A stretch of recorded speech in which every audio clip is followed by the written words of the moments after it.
Jemaat yang dikasihi oleh Tuhan Yesus Kristus, dari pembacaan kita tadi dengan tema kebenaran yang sejati, sama dengan perikop yang kita telah baca, yaitu kebenaran yang sejati. Dan firman Tuhan ini adalah surat Rasul Paulus yang merupakan surat penggembalaan dari Rasul Paulus kepada jemaat di Filipi. Dan saat menulis surat penggembalaan ini, Rasul Paulus berada di dalam penjara di Roma. Rasul Paulus dipenjarakan karena pemberitaan Injil. Dan Injil yang disampaikan oleh Rasul Paulus ini dianggap sebagai satu ajaran yang mengganggu tatanan kehidupan sosial masyarakat pada saat itu. Masyarakat yang berada di dalam pemerintahan Romawi. Walaupun dalam penjara, Rasul Paulus tetap memberitakan Injil, walaupun hanya melalui surat yang dia kirim kepada jemaatnya. Rasul Paulus dipenjarakan, tetapi Injil Kristus tidak dapat dipenjarakan. Bapak Ibu yang kekasih di dalam Tuhan Yesus Kristus, mengapa Rasul Paulus merasa perlu mengirimkan surat ini kepada jemaat di Filipi? Rasul Paulus mengirim surat penggembalaan ini karena ia mendengar bahwa ada ajaran-ajaran lain yang mempengaruhi iman percaya jemaat di Filipi. Seperti ajaran-ajaran melalui filsafat Yunani, ajaran-ajaran tradisi agama Yahudi, juga ajaran-ajaran tentang animisme, kepercayaan dengan ritual-ritual tertentu. Sehingga Rasul Paulus merasa perlu untuk mengirim surat ini agar jemaatnya tidak dipengaruhi oleh ajaran-ajaran itu. Paulus memperingatkan jemaat untuk tetap waspada kepada mereka, pengajar-pengajar yang sesat itu. Paulus sebut mereka sebagai anjing-anjing, sebagai pekerja-pekerja yang jahat, sebagai penyunat-penyunat yang palsu, yang akan membawa jemaat Filipi kepada kepercayaan kepada hal-hal lahiriah yang tidak membawa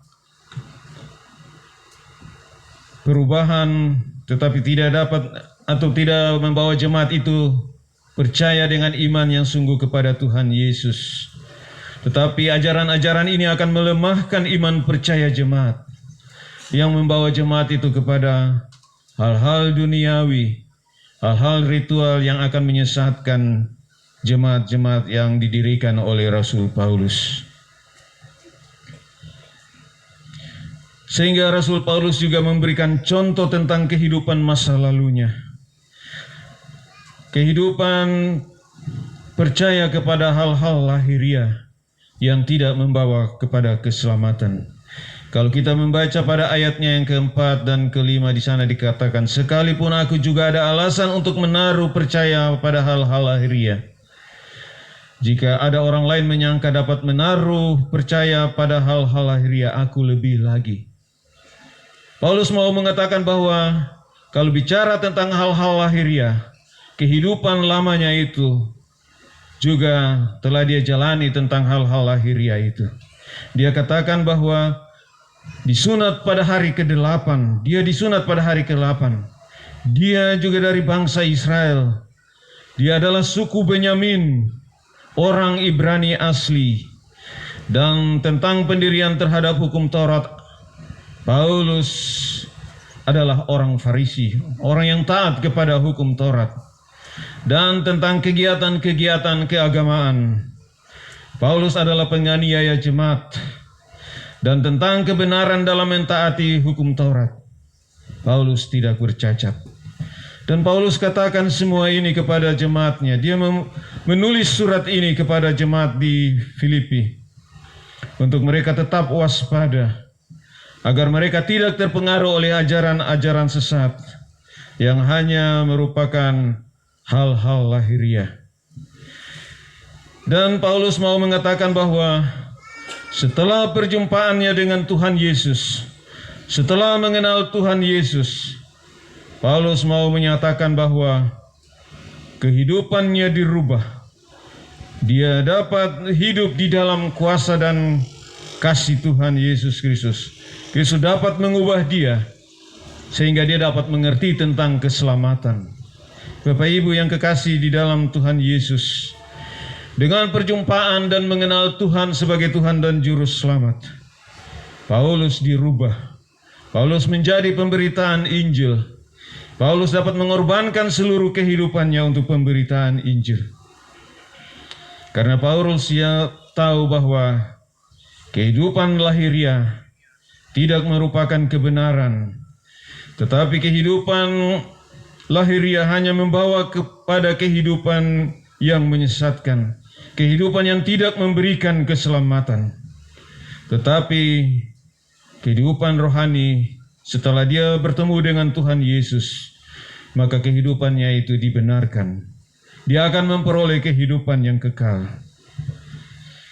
Bahkan Rasul Paulus mengatakan bahwa percaya dan berada di dalam Tuhan Yesus itu lebih penting daripada melaksanakan hukum Taurat. Percaya dan berada di dalam Tuhan Yesus itu lebih penting dari pengetahuan atau ajaran-ajaran agama. Percaya dan berada di dalam Tuhan Yesus itu akan membawa keselamatan dan kehidupan yang kekal. Karena percaya dan berada di dalam Tuhan Yesus adalah merupakan anugerah Allah. Percaya dan berada di dalam Tuhan Yesus berarti kita berada di dalam persekutuan dengan Tuhan, yaitu persekutuan di dalam penderitaannya, persekutuan di dalam kematian, dan persekutuan di dalam kebangkitannya. Inilah kebenaran yang sejati. Paulus mengatakan bahwa persekutuan dalam penderitaan berarti orang percaya yang berada di dalam Tuhan harus siap menyatakan imannya di tengah-tengah kehidupan ini, baik itu di saat senang maupun di tengah-tengah kesulitan dan tantangan hidup yang dihadapi.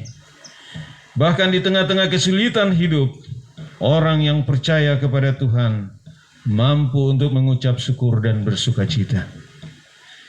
Dan Paulus juga mau mengatakan bahwa persekutuan di dalam kematiannya itu berarti orang percaya yang berada di dalam Tuhan Yesus harus yakin dan percaya dengan sungguh bahwa kematian Tuhan Yesus adalah jalan penebusan dari dosa-dosa kita, sehingga kematian itu tidak memisahkan kita daripada kasih karunia Allah yang telah Tuhan Yesus lakukan di dalam kehidupan ini.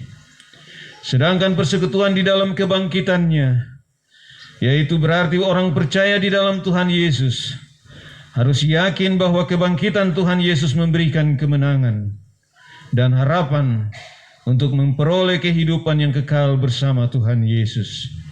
Inilah kebenaran yang sejati yang disampaikan oleh Rasul Paulus kepada jemaat di Filipi. Dan ini juga menjadi bagian di dalam kehidupan kita selaku warga jemaat GKI Pengharapan, khususnya jemaat di Rayon Gajah Putih. Kalau kita baca ayatnya yang ke-15 dan ke-16, di sana dikatakan bahwa dan berlari kepada tujuan untuk memperoleh hadiah. Karena itu marilah kita yang sempurna berpikir demikian, dan jikalau lain pikiranmu tentang salah satu hal itu akan dinyatakan Allah kepadamu.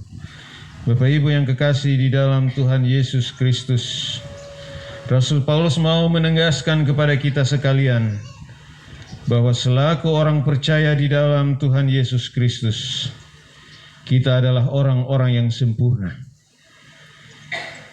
yang harus memperjuangkan dan menegakkan kebenaran yang sejati itu dengan tujuan dan pikiran yang jelas, yang hanya tertuju kepada Tuhan Yesus.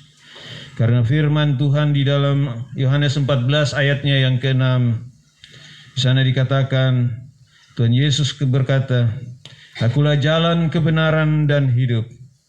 Tidak ada seorang pun yang datang kepada Bapa kalau tidak melalui aku. Jadi kebenaran yang sejati adalah kebenaran yang percaya kepada Tuhan. Kebenaran yang sejati adalah menerima Tuhan di dalam kehidupan ini dan melaksanakan semua firman yang disampaikan kepada kita. Bapak Ibu yang kasih di dalam Tuhan Yesus Kristus, kita percaya bahwa di dalam memperjuangkan kebenaran yang sejati itu, kita harus berada di dalam perlindungan dan kasih Tuhan. Dia tidak akan membiarkan kita sendiri. Memperjuangkan kebenaran yang sejati itu, ada tantangan, ada pergumulan, ada pengaruh-pengaruh kehidupan dunia ini yang mempengaruhi kehidupan kita. Tetapi kita terus berada di dalam perlindungan dan kasih-Nya.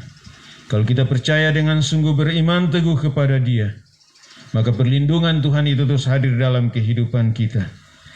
Karena Dia tidak akan membiarkan kita sendiri. Di dalam Matius 28 ayat 18 sampai dengan 20 dikatakan, Tuhan Yesus katakan, "Kepadaku telah diberikan kuasa di sorga dan di bumi. Karena itu pergilah, jadikanlah semua bangsa muridku, dan baptislah mereka dalam nama Bapa, Anak, dan Roh Kudus. Dan ajarlah mereka melakukan segala sesuatu yang telah kuperintahkan kepadamu. Dan ketahuilah, aku menyertai kamu sampai akhir zaman." Jadi orang yang memperjuangkan kebenaran yang sejati itu akan terus berada di dalam penyertaan dan kasih Tuhan sampai pada akhir zaman. Jemaat yang dikasihi dalam Tuhan Yesus Kristus, surat Rasul Paulus ini juga merupakan surat penggembalaan yang ditujukan kepada kita sekalian saat ini, supaya kita tahu dan mengerti tentang kebenaran yang sejati itu. Kita harus waspada terhadap ajaran-ajaran yang sesat yang dapat mempengaruhi iman percaya kita kepada Tuhan Yesus. Kita tahu semua bahwa kemajuan teknologi dan teknologi informasi ini begitu maju dengan pesat, sehingga arus komunikasi dan informasi tidak dapat dibatasi. Karena ini bersifat global, sehingga ada ajaran-ajaran dan pemahaman-pemahaman yang dapat menyesatkan dan dapat melemahkan iman percaya anak-anak Tuhan. Untuk itu, firman Tuhan mau mengingatkan kita harus waspada. Kita harus sanggup memilih informasi atau ajaran-ajaran yang dapat membangun dan menumbuhkan serta menguatkan iman percaya kita kepada Tuhan Yesus. Marilah kita memakai teknologi informasi ini untuk dipakai menumbuhkan iman kita. Kita mencari ajaran-ajaran yang membangun iman percaya kita kepada Tuhan Yesus. Dan juga firman Tuhan ini mau mengingatkan kita bahwa jangan kita kembali lagi kepada kehidupan duniawi, kehidupan lahiriah, kehidupan yang mengutamakan keinginan daging yang membawa kita semakin jauh daripada Tuhan. Kehidupan yang membawa kita berada dalam kebinasaan. Kita harus tinggalkan semuanya itu. Dan marilah kita hidup di dalam persekutuan dengan Tuhan, sehingga kita mampu menghayati akan penderitaan Tuhan Yesus. Kita mampu menghayati kematian dan kebangkitannya. Dan kita mau terus berjalan di dalam firman Tuhan. Orang percaya yang hidup di dalam Tuhan Yesus adalah orang percaya yang selalu mau bergantung kepada Tuhan Yesus. Orang yang percaya kepada Tuhan Yesus, yang hidup di dalam Tuhan Yesus, adalah orang yang selalu mau mengandalkan Tuhan di dalam setiap pergumulan yang dihadapi. Ayat 15 yang tadi kita baca, Rasul Paulus mau mengatakan bahwa orang percaya yang hidup di dalam kebenaran yang sejati, imannya akan bertumbuh sampai pada titik kesempurnaan. Dan pada titik kesempurnaan inilah maka pikiran bahkan tujuan hidupnya akan dikendalikan oleh Allah.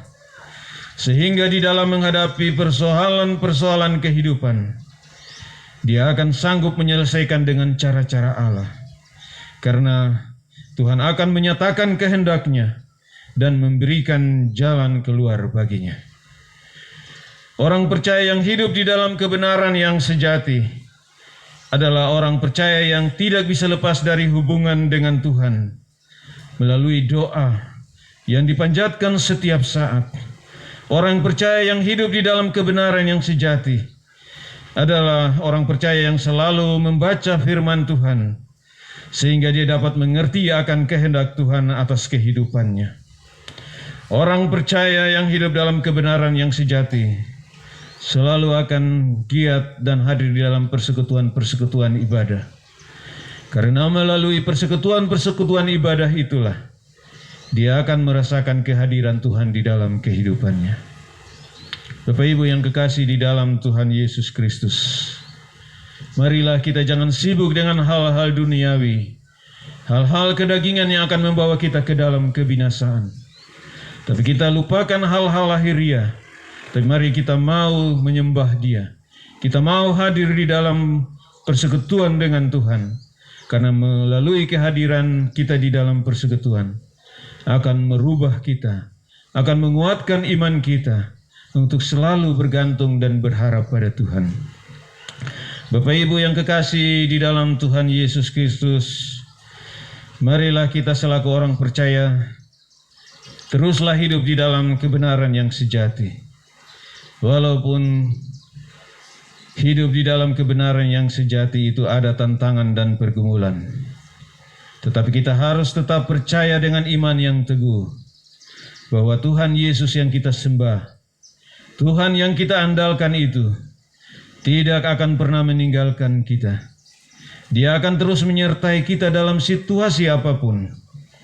Dan Dia akan memberi kekuatan dan hikmat kepada kita. Sehingga kita akan merasakan dan mengalami mujizat-mujizat-Nya. Kita akan merasakan